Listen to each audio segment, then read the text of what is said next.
Welcome back to my channel. Selamat datang kembali di channel ini. Jumpa lagi dengan saya Noe Amelia di Birmingham. Apa kabar kalian semua? Semoga kalian semua selalu dalam keadaan sehat dan bahagia. Amin.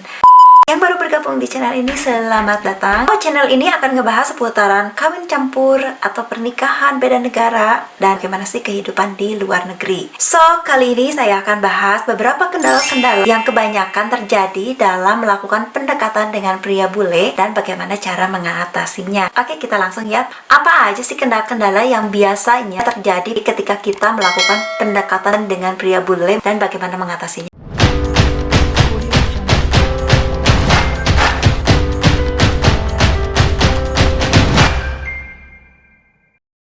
Kendala yang pertama adalah biasanya kendala dari bahasa. Ini tuh kendala yang sangat umum sekali, yang sering saya dapat dari curhatan-curhatan di media sosial dari beberapa yang sedang sekarang melakukan pendekatan. Itu bahasa menjadi kendala, yang seperti yang kita tahu bahwa bahasa Inggris adalah bahasa internasional yang digunakan untuk berkomunikasi. Nah teman-teman, kalau penguasaan bahasa Inggris kita masih kurang, bisa belajar lebih lagi. Kita bisa belajar bahasa Inggris melalui otodidak, misalkan melalui YouTube, atau temen yang penguasaan bahasa Inggrisnya bagus, kita bisa belajar ke mereka, atau kita bisa ke tempat kursus gitu ya. Itu bisa kita lakukan. Banyak cara untuk bisa mengatasi kendala yang satu ini ya. Kalau misalkan kenalan kita berbahasa negara-negara Eropa atau yang tidak menggunakan bahasa Inggris, tapi mereka itu pada umumnya bisa menggunakan bahasa Inggris. Kalaupun misalkan mereka sama sekali tidak bahasa Inggris, ya mau tidak mau kita harus belajar bahasa orang tersebut ya,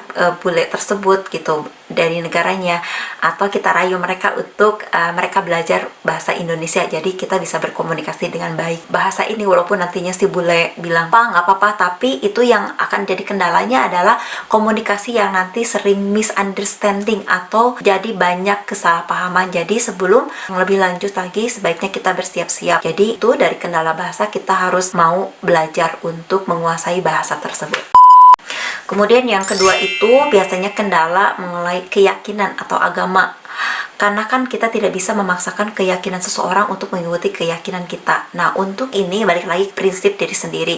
Kalau menjadi kendala yang memang tidak bisa gitu, ya jangan dipaksakan gitu kan, hanya karena perasaan begitu. Jadi janganlah, kalau memang si pasangan yang sedang kita melakukan pendekatan atau kita sekarang menjalani ke jenjang serius, ternyata dia tidak bisa, kemudian kita pribadi juga tidak bisa beda, apalagi keluarga tidak bisa, ya jangan diteruskan begitu. Kecuali kalau kita sudah menerima konsekuensinya, oh kita beda keyakinan, ya sudah kita jalan. Kalau memang satu sama lain tidak bisa, balik lagi jawabannya adalah ke prinsip diri sendiri.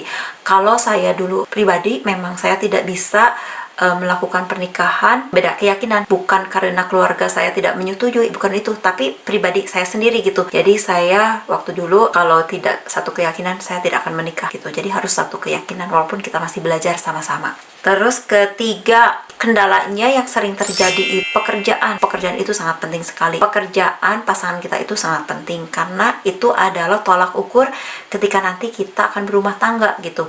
Kalau si cowok ini nggak jelas asal usulnya, nggak jelas pekerjaannya, bagaimana dia akan menafkahi kita nanti, bagaimana nanti kita akan mengurus-ngurus administrasi dan segala macam, karena semuanya itu akan berurusan dengan uang gitu. Terkecuali kalau dia bilioner, istilahnya harus jelas ya gitu.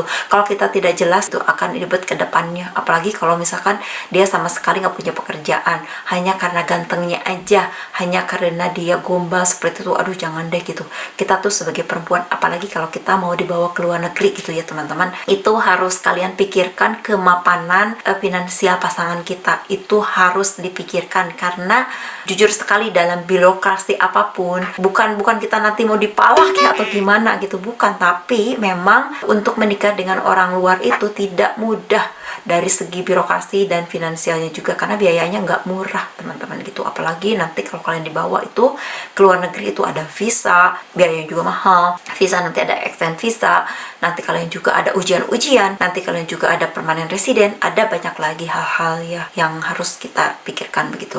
Kemudian kendala selanjutnya adalah kendala keluarga atau orang tua. Biasanya memang orang tua ini kan ada kekhawatiran ya, aduh anaknya nanti menikah dengan orang luar, nanti dibawa keluar akan jauh bersama keluarga, akan begini, akan begitu, banyak sekali. Nah, untuk mengatasi kendala ini, dari pertama kita kenalan dengan bule, kita harus bicara dengan orang tua. Kita harus terbuka dengan keluarga, solusinya seperti apa, dan berikan kepercayaan kepada keluarga kalau kita ini bisa memutuskan sendiri gitu apa jalan hidup kita gitu. Jadi keluarga pun kalau kita sudah bisa membuat keputusan sendiri, keluarga pun tidak akan memberikan keberatan terhadap kita dengan siapapun kita menjalani hubungan begitu ya. Jadi intinya melakukan pendekatan juga dengan keluarga ya. Ketika kita melakukan pendekatan dengan pasangan bule kita yang sekarang kita melakukan pendekatan, ceritakanlah kepada kedua orang tua, terbuka terhadap keluarga apapun itu, mau disetujui atau tidak, terbukalah begitu. Dan kalaupun tidak setuju, nanti bisa diobrolkan kenapa mereka tidak setujunya,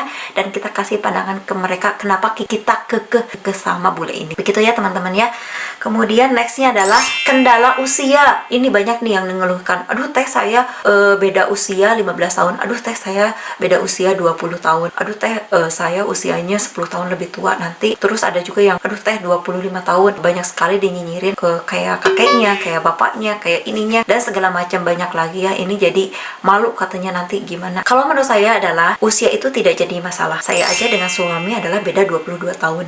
Tapi kita alhamdulillah kok kita lancar, saling menghormati satu sama lain, saling memberi manfaat satu sama lain, saling memberikan kebaikan satu sama lain gitu. Untuk usia ini, karena kan tingkat kedewasaan, tingkat seseorang itu tidak bisa diukur dengan usia. Intinya adalah selama si pria ini menghormati kita, menyayangi kita, membawa kita ke lebih baik, memberikan kehidupan kita, menjamin masa depan kita, kenapa tidak gitu? Kenapa masalah usia menjadi halangan? Apalagi gitu nyinyiran orang, kenapa harus mikirin nyinyiran orang? Toh hidup kita sudah bahagia. Jadi untuk masalah usia janganlah dipikirkan terlalu gimana gitu ya. Walaupun nanti kalau usia memang jenjang agak jauh itu memang ada juga fase-fasenya tertentu, nanti ada kendalanya juga tertentu, tapi nanti bisa dipelajari asal sudah niat ya begitu.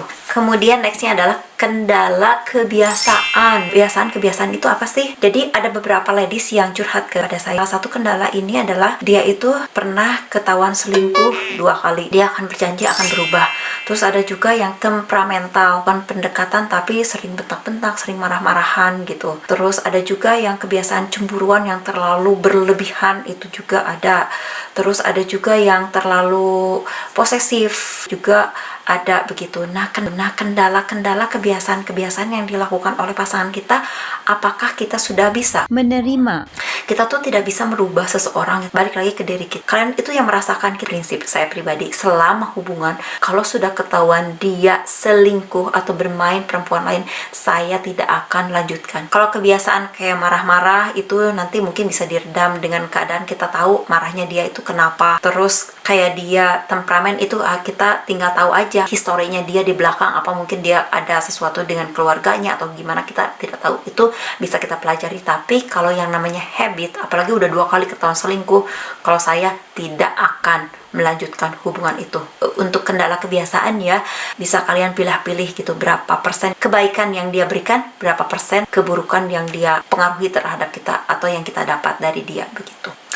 Oke, kendala pendekatan adalah di birokrasi. Ini yang biasanya mendekati ke pengurusan pernikahan. Aduh lelah teh, birokrasinya seperti ini mungkin. Tapi balik lagi, kalau memang Mas Bulainya benar-benar niat mau menikahi kita, sepertinya yang namanya birokrasi atau proses bagaimana sulitnya menikah itu tidak akan menjadi suatu kendala yang besar. Betul, hanya masalah waktu aja, masalah proses yang harus kita lalui gitu. Masalah birokrasi ini tidak menjadi suatu faktor atau kendala yang begitu rumit yang tidak bisa diselesaikan begitu. Nah, mungkin ini kendala yang terakhir ya, yaitu dari status. Misalkan duda yang sudah punya anak dan punya cucu, atau kitanya sendiri yang janda sudah beranak. Nah, itu sering beberapa kali yang curhat kepada saya, aduh saya malu, soalnya saya janda, atau atau yang perempuannya janda dan laki-lakinya bujang dengan gap yang usianya lumayan cukup jauh. Nah, seperti yang selalu menjadi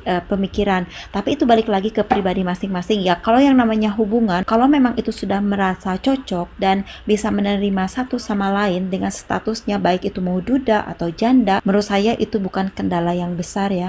Nah, itu dia teman-teman kendala-kendala yang saya simpulkan, ada beberapa dari pengalaman saya pribadi dan dari beberapa ladies yang curhat kepada saya. Itulah beberapa kendala yang saya temui ketika ketika dulu saya dengan suami dan sekarang teman-teman yang sedang melakukan pendekatan dengan seorang bule. Itulah kendala-kendalanya dan tadi sudah saya sharingkan bagaimana cara mengatasinya.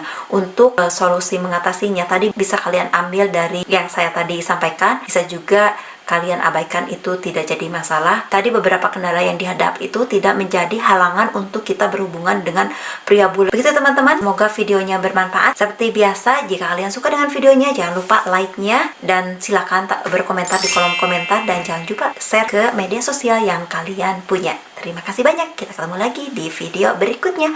Bye!